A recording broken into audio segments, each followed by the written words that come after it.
उच्च अशा आसनी विराजित होण्याची आम्ही इच्छाशक्ती बाळगली. माता पित्याचा कुसवा धन्य करण्यासाठी ब्राह्मण कुळात जन्माला येऊन भक्ती मार्गाची कास धरून हे असं उच्च आसन आम्ही मिळविलंय. कशामुळे असेल तर भक्ती मार्गाची सांगड घालू आणि देवर्षींच्या मार्गदर्शनानं काशी सारख्या पुण्यवंत क्षेत्री जाऊन आम्ही शतयज्ञ आरंभिले. शतयज्ञांवर आमचं प्रभुत्व मिळविलं आणि तोच 33 कोट देवतांचा अधिपती म्हणून आम्ही नटलोय. खरोखरच समाधान वाटतंय.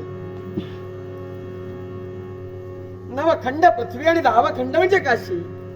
तेच काशी सारखं पुण्यवंत क्षेत्र आणि देवर्षींचं मार्गदर्शन आणि त्याच मार्गदर्शनानं शतयज्ञ आम्ही आरंभिले खरे.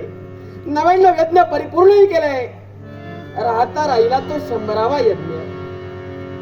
तोच यज्ञ परिपूर्ण करत असताना नानाविध संकट आमच्या जीवनात आली आणि तो यज्ञ कशा प्रकारे पूर्ण करावा यात विवंचनेत असताना देवर्षींनी पुन्हा एकदा मार्गदर्शन केलं.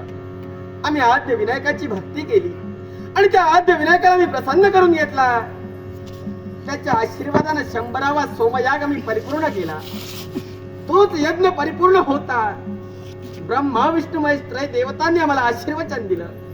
नव्हे तर स्वर्गातून आमच्यावर पुष्पवृष्टी करण्यात आली आणि अमरावतीचा गडगंज राज वैभव आम्हाला बहाल करण्यात आलं. आणि तद्दिनापासून 33 कोटी देवतांचा अधिपती अमरेश म्हणून आम्ही नटलोय. इंद्र म्हणजे कोण? ज्याला 1000 नयन आहेत, 2000 हस्त आहेत. ऋग्वेदात एकूण सुतांपैकी 1/4 सुता ज्याची महती गायली गेली तोच अदिती कश्यप नंदन देवराज देवेंद्र होय. आमच्या